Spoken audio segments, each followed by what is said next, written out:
estão com vergonha do evangelista George? O que é que vocês têm? Estão tristes? Estão desanimados, parece? Cansaço do dia a dia, né? Não é fácil, né, irmão? Chegar até aqui é uma labuta. Mas Deus, até o final, eu acredito que Deus vai nos alegrar. Amém? Só metade crê assim. Amém, irmão? Amém. Isso. Quero agradecer a Deus pela vida do evangelista George Lucas. Eu ganhei um livro dele. Tá vendo como eu estou feliz? Ele sabe agradar, né? Chegou aqui e trouxe essa obra-prima, que com certeza nós vamos apreciar. E o evangelista George é um homem que Deus tem usado aqui na nossa capital, um homem comprometido com a Bíblia, um pregador do Evangelho, um grande amigo, e me sinto honrado com sua presença aqui. Amém? Estou até mais preocupado, mas vou tentar pregar. Amém? Deus possa abençoar a vida de cada um de vocês. Estava com saudade de vocês. Desde a vigília que eu não compareço aqui, nós estamos na luta. Isabela ontem acordou 1, 3, 4 e 5 da manhã. A olheira já é grande, você já pode perceber que ela está bem maior, né, irmão? A irmã Lúcia que sabe lá, quando ela chega lá, às vezes estou me jogado lá pela rede de manhã, porque não dorme à noite. Mas o Senhor tem sido bom, lembrança da irmã Sandra, amém? E logo, logo eu creio que vamos estar todos juntos aqui em família. Esse tempo de luta vai passar e o nome do Senhor Jesus vai ser glorificado. É uma luta boa, irmão, Jesus é maravilhoso. Salmo de número 51. Peço que você acompanhe comigo, abra sua Bíblia, em nome de Jesus. Se os irmãos que estão aqui na tribuna quiserem descer, pode ficar bom, para mim não dar costa para vocês, tá? Para ter um feedback melhor. Glória a Deus.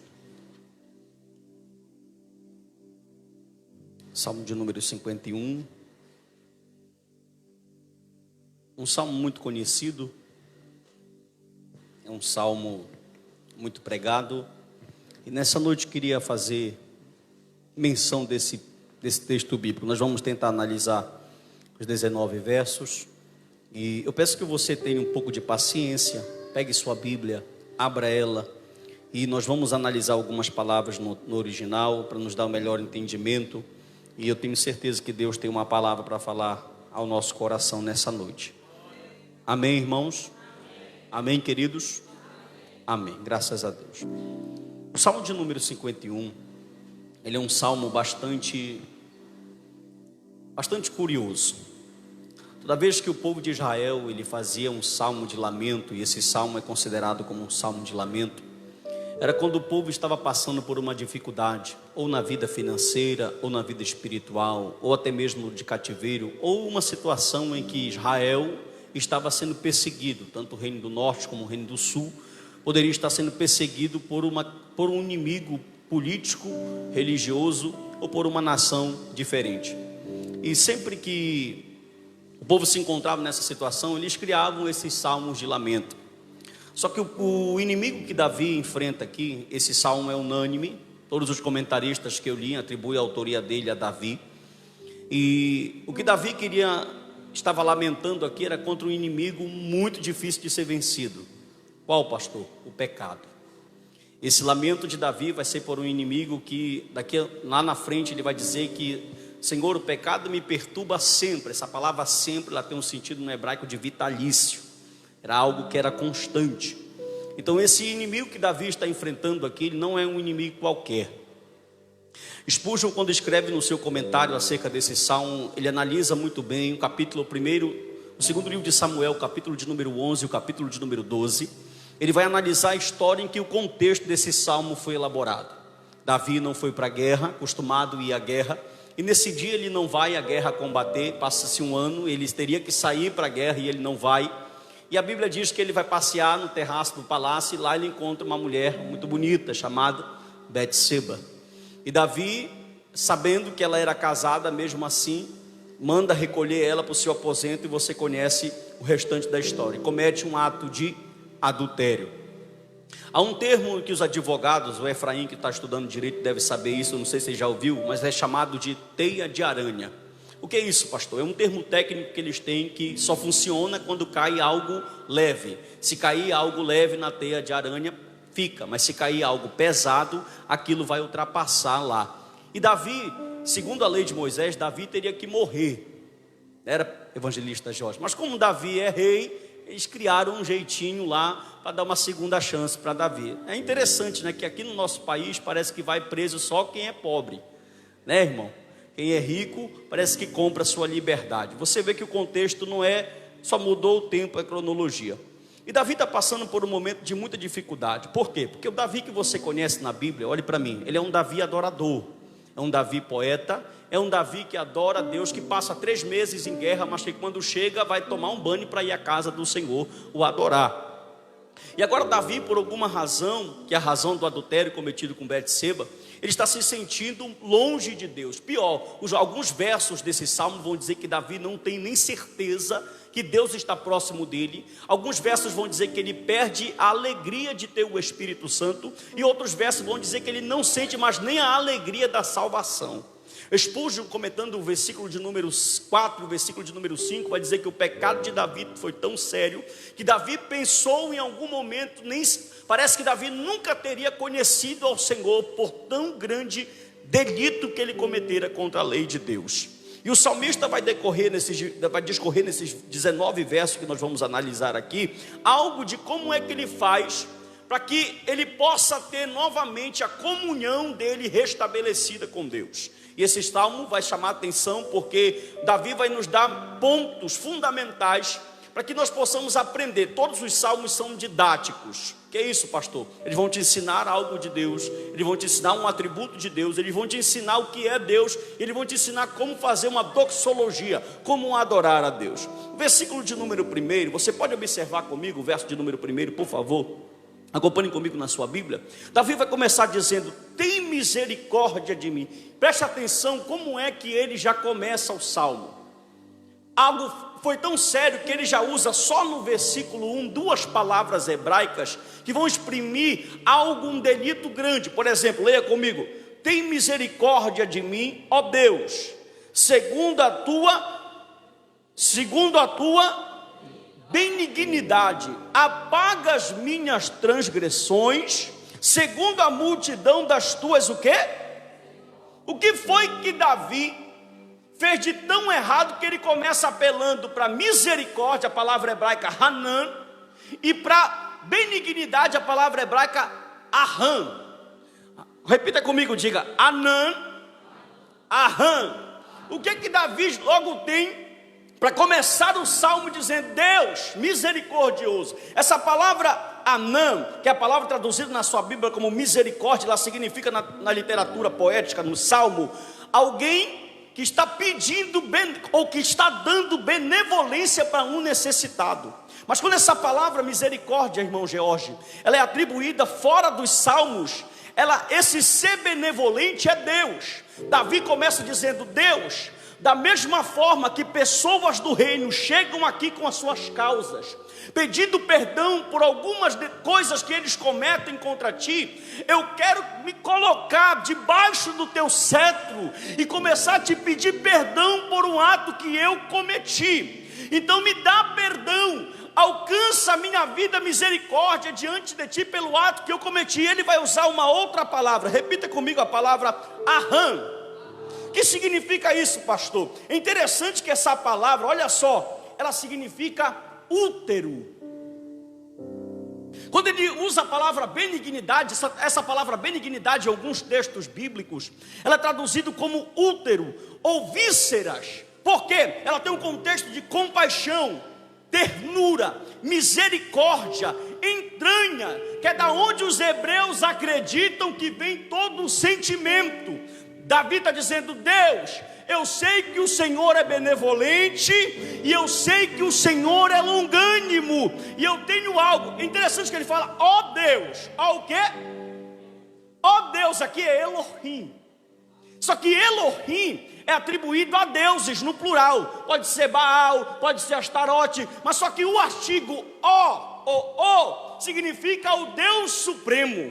Davi está orando, pedindo benevolência, misericórdia, compaixão, apelando. Então você já pode perceber que é uma oração de alguém que conhece para o Deus que está orando. Como assim, pastor? Porque a oração que Davi está fazendo aqui está mostrando que Davi conhece alguns atributos da parte do Senhor Deus. Amém ou não amém? Então prossigamos. Interessante que Davi prossegue dizendo: olha, tem misericórdia, ó Deus Supremo, tem Anã, ó Elohim, segundo a tua benignidade. Aí ele diz: apaga. Esse apaga significa mahan no hebraico, elimina, tira, extingue. Essa palavra foi usada lá em Noé, lá na geração de Noé, quando Deus extinguiu aquela geração. Davi está dizendo: Deus, esquece desse ato, apaga, lança no mar do esquecimento, extingue, elimina. Por quê, pastor? Porque Davi quer fazer a comunhão que ele se sente perdida voltar. Olhe para o seu irmão, por favor, e me ajude aí. Diga assim para ele: meu irmão, faça melhor, diga: meu irmão, você pode perder tudo, menos a sua comunhão com Deus. Amém, irmão?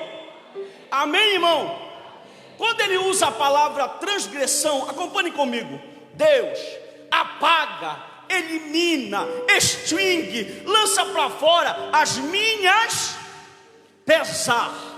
A palavra transgressão aqui no hebraico, a palavra pesar, pastor George, significa transgredir leis divinas. Davi está dizendo: eu sei que eu errei contra a tua lei. Ele já começa apelando para misericórdia. Ele já, olha como é interessante. Por algum momento, alguém que tem intimidade com Deus na vida espiritual, ele é levado a pensar que a obra que ele faz para o reino de Deus coloca ele em destaque diante do céu para a oração dele ser atendida. Como assim, pastor? O camarada ora meia hora por semana. Quanto tempo? E pelo fato dele orar meia hora por semana, ele pensa que ele pode chegar diante de Deus e lançar assim: ó, eu não aceito.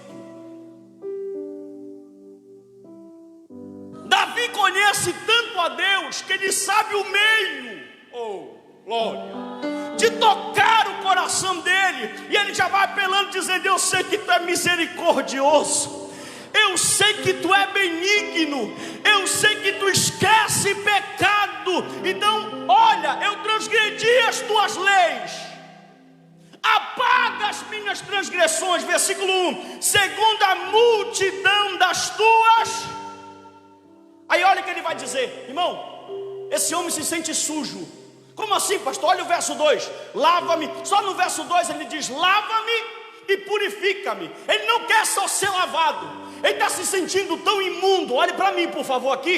Ele está se sentindo tão imundo, tão sujo.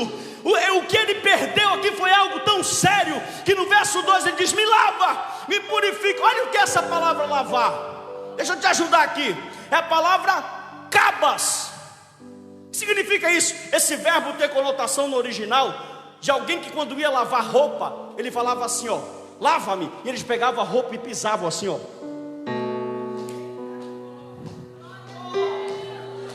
Você está entendendo o que eu estou pregando? Davi dizia para Deus: Deus, cabas, me pisa. Ele vai usar uma palavra de um verbo de uma conotação que alguém, quando ia lavar roupa na beira de um riacho, para esfregar bem a roupa, eles precisavam pisar. Ele diz: me pisa, tira, lava-me, eu quero me sentir puro. E ainda no verso de número 2, só que essa lavagem não diz de uma lavagem externa.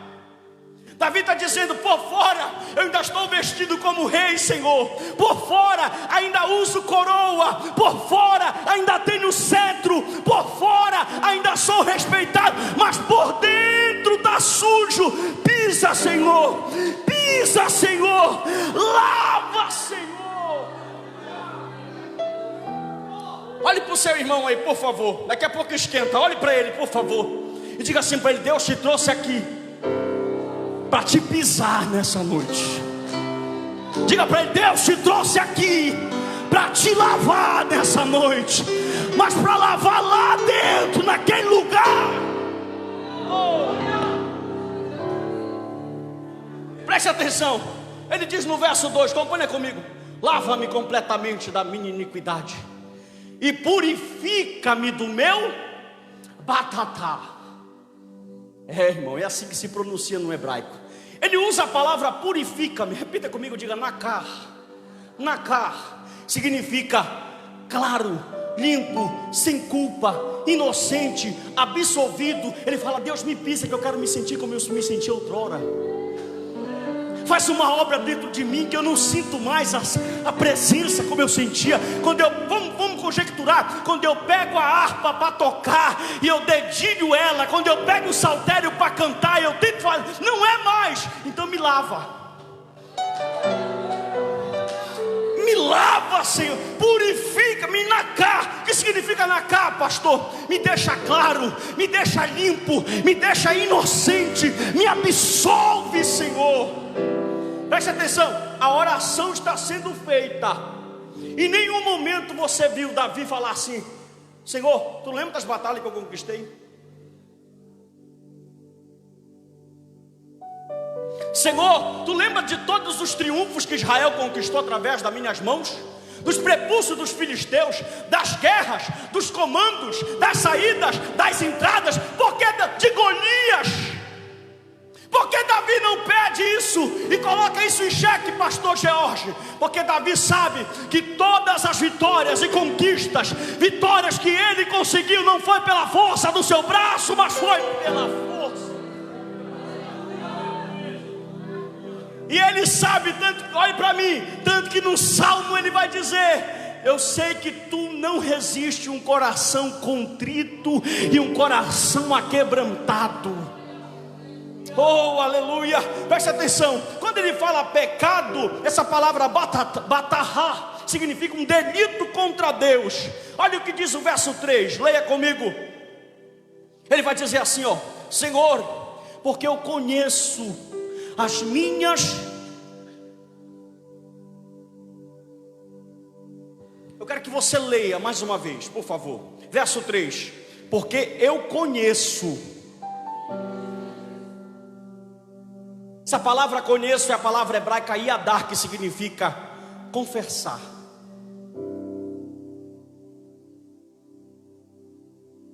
Vou falar.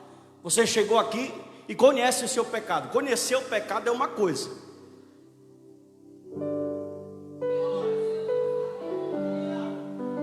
Confessar o pecado é outra coisa. No verso 3, quando ele usa a palavra conheço, a palavra hebraica yadá, ele está dizendo: Senhor, eu dissino, eu confesso. Leia comigo mais uma vez. Mude a palavra conheço por confesso. Porque eu confesso as minhas transgressões e o meu pecado está sempre... Olha essa palavra aqui. Essa palavra sempre é a palavra tamide, que significa constante, sempre, contínuo, vitalício. Davi está falando: o pecado está batendo todo dia, toda hora. Há muito tempo o Senhor vem lutando, vem refreando, vem ficando de pé, mas esse me venceu, mas eu confesso. Porque tem crente que ele já tem um pecado vitalício de estimação. Oh, cadê o glória? Não tem glória quando fala de pecado, né? Ele já tem um pecado de estimação, pastor George. Ele já anda com o pecado na coleira. E daqui a pouco o pecado vai crescer, vai se desenvolver, vai começar a morder ele e vai começar a dar problema. Porque Tiago fala no capítulo 1, no verso 13, 14 e 15, que quando o pecado está dentro ainda dá para segurar, mas depois que nasce... Olha para mim. Olha como é a questão do pecado na vida de um crente. Davi se deita com a mulher. Olhe para cá. Davi se deita com Betseba. Rapaz, ele queria fazer tudo por trás do pano, dizendo: eu sou rei, vai ser só uma noite, ninguém vai ver. Eu faço isso quase toda noite, eu tenho uma harém aqui. Aí só que chegou uma notícia, pastor George. Davi, vou falar na tradução que está aqui: eu estou pejada. Que isso, pastor? Davi, eu estou grávida. Olha isso. Ele falou assim: peraí, qual era o primeiro ponto? Olha como a gente se compara com Davi. O nosso problema, pastor George, é que a gente quer deixar o pecado crescer e virar vitalício. Quando a gente tem a oportunidade de dar na raiz dele e falar, morre aqui para que depois tu não me mate. Ai, Jesus. A gente pega o pecado, domestica ele e deixa ele crescer. E fala, não, pecadinho, vem. Vem, pecadinho. Olha Davi, tá grávida? Chama Urias.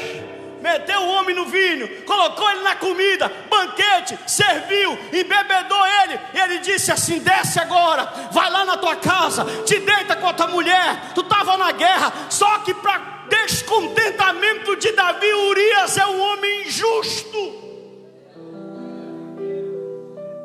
Quando no outro dia ele pensou assim, deu tudo certo. Ele foi lá, deitou com ela, a mulher já está grávida, ele vai pensar que o filho é dele. Só que quando ele acorda de manhã, vem alguém dizer, Senhor, o seu Urias dormiu aí na frente, manda buscar esse homem aqui. Dizer, rapaz, tu não recebeu a ordem do rei? Por acaso a arca do Senhor está lá no arraial, Joabe e os seus homens estão lá no arraial, eu não vou pela tua vida, pela arca e pelos homens. Aí Davi falou, o negócio pegou, bora pro plano B. Ei, enquanto tu ficar procurando alternativa para esconder o teu pecado, ele vai crescer, ele vai crescer, ele vai crescer, e uma hora ele vai te engolir. Quando viu que não teve jeito, ele falou assim, coloca esse homem na frente do exército. Olha o que é uma coisa triste. O pecado, ele tira todos os nossos sentidos espirituais. Como assim, pastor? Davi estava tão dissimulado, estava tão longe de Deus, porque essa é a função do pecado. A função do pecado é deixar você longe de Deus, é acabar com a tua comunhão com Deus. Davi estava tão longe que Deus falou, Natan, vai lá que ele não vai falar. Vai lá e conta uma parábola. Natan chega e fala, ó, tinha um homem rico, tinha um monte de vaca, uma cordeira, ele pegou de um pobre que só tinha uma. Olha o senso de justiça, esse homem é digno de morte. Por quê? Porque às vezes a gente está com a vida toda desconcertada, mas quer estar consertando a vida dos outros. Fala, Jeová. Está com a vida toda bagunçada, anda toda irregular, não vive, não serve a Deus, está com pecado oculto, mas o senso de justiça dele é pior do que de Davi.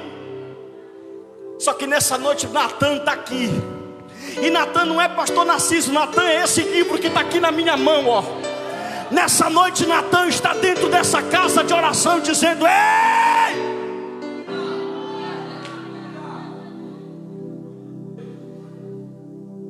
Irmão, deixa eu te falar uma coisa, não tem pra onde tu correr. Se correr o bicho pega. Se ficar, aí Davi falou, Senhor, ele lembrou que ele sabia orar. Oh Deus, fala com a tua, eu sei orar, eu sei me humilhar. E é interessante, olhe para mim, já vou terminar. É interessante, deixa que eu pego, estou exercitando a hérnia aqui. Isso, olhe para cá. É interessante que ele sabe orar, mas parece que quando a gente está passando momentos da nossa vida difíceis, a gente esquece que a gente sabe orar. Olhe para o seu irmão aí, olhe para ele por favor e diga, você sabe orar.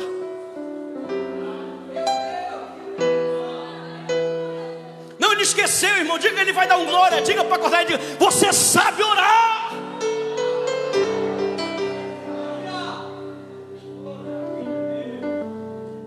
Sabe, olhe para mim, isso aqui é tão sério, pastor George, que às vezes nós não pensamos que pecado que nós cometemos, eles não afetam só a nós.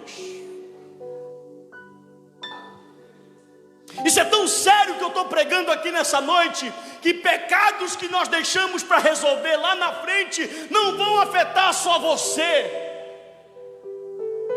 Como pastor, isso aqui afetou o povo, isso aqui afetou Betseba, isso aqui fez um homem perder a vida, isso aqui fez uma criança morrer.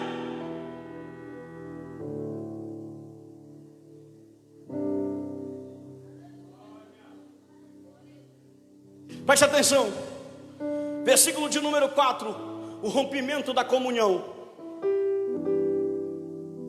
Versículo 4 e 5 diz, contra ti somente pequei, e fiz o que aos teus olhos era Era o quê? Para que seja justificado quando falares e puro quando julgares. 5, eis que iniquidade fui formado e em pecado me concebeu minha. Spurgeon diz que Davi estava se sentindo tão longe de Deus, que parece que ele não conhecia e nunca conheceu o Senhor. Spurgeon diz que as atitudes que Davi teve eram tão fora, tão longe daquilo que Deus permitia, que parecia que Davi nunca tinha tido um encontro com o Senhor. Só que quando ele sentiu, porque a pior coisa que tem, sabe o que é? É você entrar aqui, dar glória e não estar sentindo nada. Está aqui, irmão, só o corpo. Ele dá glória, ele levanta a mão, ele fala em língua, mas dentro está seco. Por que, pastor? Porque já perdeu a comunhão, ó. Já perdeu meu irmão, você não pode perder sua comunhão com Deus de jeito nenhum. Oh glória, ainda tem mais uma coisa. É tão difícil que parece que agora ele tem que escolher qual mensagem ele vai dar glória, qual mensagem ele vai dizer aleluia, qual é o pregador que vai ter unção, qual é o louvor que ele vai cantar quando você está em comunhão. A irmã está cantando o hino da harpa, todo desentoado. Tá, o músico está no dó, ela está no ré, mas tu está, eita Deus, eu creio. Eita Deus, é verdade. Eita Deus, é glória. O irmão está falando aqui, pastor Jorge, tudo errado. Às vezes a teologia não está nem batendo, mas ele está glória. Ele levanta a mão, eita, porque a comunhão está de pé.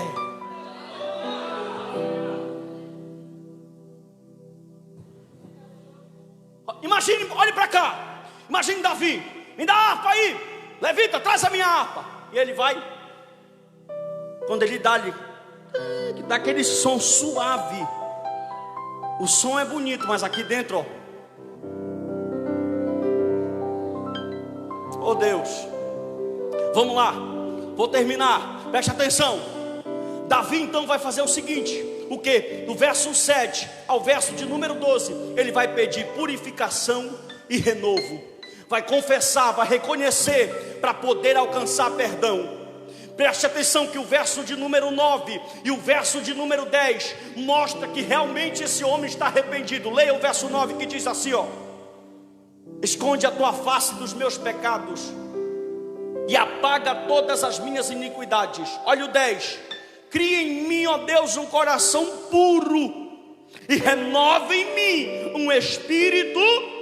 11: não me lance fora da tua presença e não retire de mim o teu. Tira os reis, tira as conquistas, tira as mulheres, tira a fama, tira os salmos, tira tudo.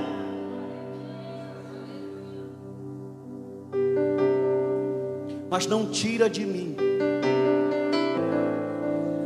Essa mensagem é para você que tem entrado aqui esses últimos tempos e não tem mais sentido essa comunhão e esse renovo espiritual e essa graça. Essa mensagem é para você que tem vindo para essa casa de oração, tem chegado aqui, mas não tem mais sentido essa alegria de mesmo quando está na luta, mas é cheio da graça de Deus. Oh, aleluia! Olha que coisa interessante que eu vou te falar. O versículo de número 13, ele diz assim, ó, preste atenção, leia o 12 comigo. Torna a dar-me a alegria da tua e sustém com o espírito. Agora leia comigo o verso 13, por favor. Então ensinarei aos transgressores os teus caminhos e os pecadores a ti se converter. Ó, escuta isso aí, presta atenção para mim. Quando o nosso pecado interrompe nossa comunhão com Deus, nós perdemos a força para evangelizar e para louvar. Quando ele escreve o verso 13, ele fala, Senhor, leia de novo, então ensinarei os transgressores. Ele está dizendo assim, ó, em pecado eu não consigo evangelizar, em pecado eu não tenho força para fazer tua obra, em pecado eu não louvo como tu deves, em pecado eu não levanto, mas se eu sentir de novo a alegria. Está aqui a resposta, porque muito crente não trabalha para Jesus. Está aqui a resposta porque muito crente não tem prazer de evangelizar, não tem prazer de louvar. Por quê, pastor?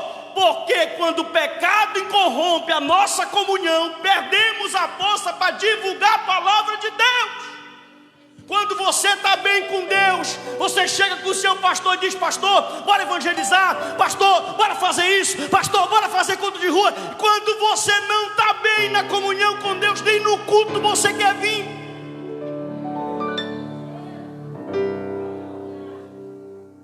Uma das piores coisas da nossa geração é o ativismo religioso. Hoje tem terça, né? Estou lá no culto, aí vem por vir. Não vem com aquele intuito de prestar um culto, uma adoração. Olha o que ele vai falar no verso de número 14. Senhor, versículo de número 16, por favor, 16. Porque te não comprases em sacrifício, senão os daria. Olhe para mim, Deus, aí no curral está cheio de boi, de ovelha, de vaca. Quantos eu quisesse eu mandaria pegar agora e oferecer. Não adianta, irmão, dar glória sem comunhão. Não adianta você ficar se enganando. Faça como Davi: Deus, cria em mim. Quero sentir essa alegria novamente. Há muito tempo não sinto essa alegria mais. Venho no culto, congrego, estou vindo para a igreja, mas não sinto. Cria em mim, Senhor. Davi vai dizer no verso de número, preste atenção por favor. Davi vai dizer no verso de número, aleluia, verso de número 14, verso de número 13: então ensinarei aos transgressores os teus caminhos, e os pecadores a ti se converterão. Livra-me dos crimes de sangue, Deus, da minha salvação. A minha língua louvará altamente a tua justiça. Abre, Senhor, os meus lábios, e a minha boca entoará o teu louvor. Porque tu não te compraste em sacrifício, senão os te daria. Tu não te deleitas em holocausto. Os sacrifícios para Deus, aqui está, são espírito quebrantado, um coração quebrantado e contrito não desprezará, ó.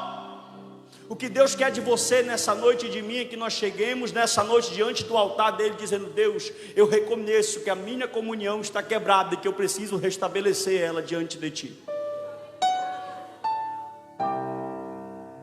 Eu reconheço que eu sei que o Senhor é misericordioso, eu sei que o Senhor é benigno, eu sei, me pisa, faz alguma coisa, faz do teu jeito. Ei, ainda tem mais uma coisa. Quando você diz: Deus, cria em mim, não é para você falar assim: Deus, faz aqui, mas eu quero que o Senhor faça assim. Ei,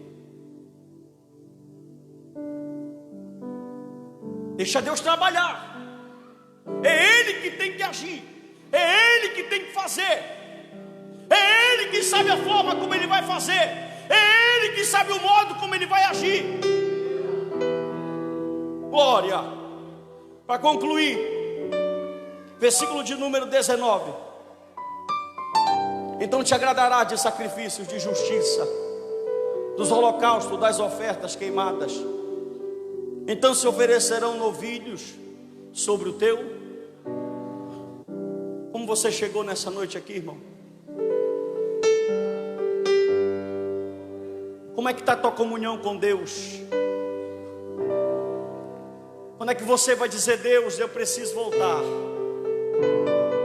Preciso voltar a orar, preciso voltar a consertar o meu altar, preciso voltar a minha comunhão contigo, preciso sentir a alegria da tua salvação, preciso, cria em mim um espírito, preciso. Glória.